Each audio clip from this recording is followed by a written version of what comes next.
আমরা মানব জাতির একটা অদ্ভুত প্রাণী বা অদ্ভুত জাতি।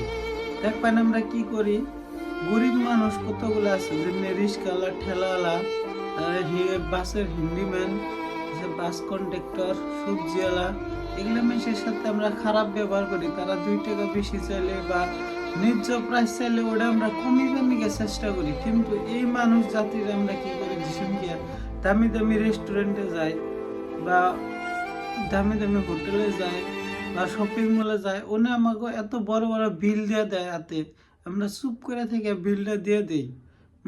কিন্তু এই গরিব মানুষের সাথে আমরা আচরণ খারাপ করি।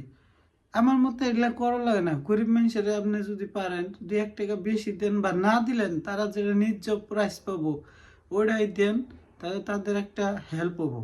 ওইদিকে আমার ভিডিওটা যদি ভালো লাগে তাহলে শেয়ার করে দিবেন। বিশেষ করে আমার